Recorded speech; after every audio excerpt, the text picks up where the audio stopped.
So, picture this. It's Christmas morning. You're probably expecting to open some gifts, relax a bit, but instead, you wake up to find a critical security vulnerability affecting one of the most popular databases on the planet. Well, for a lot of people, that's exactly what happened with the discovery of Mongolbleed. Yeah, this quote from a developer really says it all, doesn't it? A proof of concept for a major exploit just dropped, right on Christmas Day. Not exactly the kind of holiday surprise anyone was hoping for. So, what exactly is this vulnerability that managed to ruin so many holidays? Let's break down MongoBleed and figure out why it's such a big deal. Okay, so that name, Mongolbleed, it's a very intentional nod to Heartbleed, that massive OpenSSL bug from about a decade ago. And for a really good reason. It's pretty much the same kind of attack. The bleed part means it lets an attacker literally peek inside a server's memory and pull out sensitive stuff that should, stay private. Here's where it gets really nasty. The attack targets the way the server handles data compression. And the most dangerous part? An attacker can do this before they even have to log in. That means pretty much anyone on the internet with the right tool could potentially run this exploit against a vulnerable server. No credentials needed. But how do you actually trick a server into giving up its secrets like this? The method is surprisingly simple and honestly kind of clever. Let's walk through exactly how this memory leak gets triggered. It's a classic bait and switch. The attacker sends a message but just lies about how big it is. The server, being trusting, sets aside this huge chunk of memory to hold it. Then it plops the real, tiny message at the very beginning of that space. And here's the kicker. It sends the entire chunk back, including all the leftover data that was already sitting in that part of its memory from whatever it was doing before. To make this super clear, we can borrow that famous XKCD analogy that did such a great job explaining the original Heartbleed bug. It works perfectly here too. So the attacker makes a really simple request. They ask the server for the word hat. But then they add a little fib. They say, by the way, the word hat is 500 characters long, even though we all know it's only 3. The server, trying to be helpful, says, okay, here's hat. But since it was told the word was 500 characters long, it just keeps on reading from its active memory for another 497 characters and sends all of that back too. And that extra data, that's the bleed. And that's where the real danger is.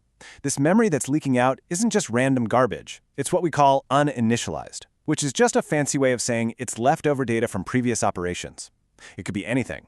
Query details from other users, internal secret keys, bits and pieces of personal information, basically all the stuff that should never ever see the light of day.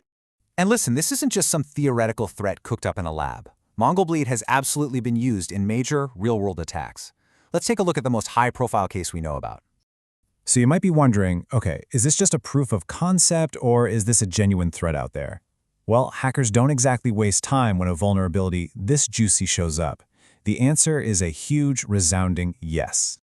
According to security researchers, a group of attackers used Mongolbleed against the game developer Ubisoft. From that one entry point, they were able to pivot to an internal code repository and just walk out with huge amounts of source code.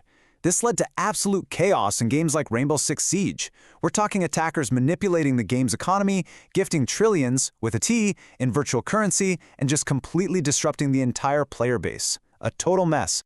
All right, now for the most important part. What can you actually do about this? Let's talk about how you can protect your own databases and figure out if you're vulnerable. Okay, first let's start with some good news. If you're using MongoDB's official cloud service, which is called Atlas, you can breathe easy. You're safe. They patched all their systems before this vulnerability was ever made public, so you don't have to worry about a thing. However, and this is a big however, if you are running your own MongoDB instance, you need to check your version right now. This table shows you all the vulnerable version ranges. If your installation falls into any of these, you need to upgrade to the patched version immediately. Seriously, don't wait on this. This whole incident also brings up a much bigger, almost philosophical question in the world of software development. It's about the very languages we choose to build these critical applications with. A lot of people in the community have been asking this. If MongoDB had been written in a more modern, memory-safe language, could this entire category of bug have been prevented from the start? Let's do a quick comparison. MongoDB is written in C++. When C++ is asked to read past the end of a buffer, like in this attack, it often just does it.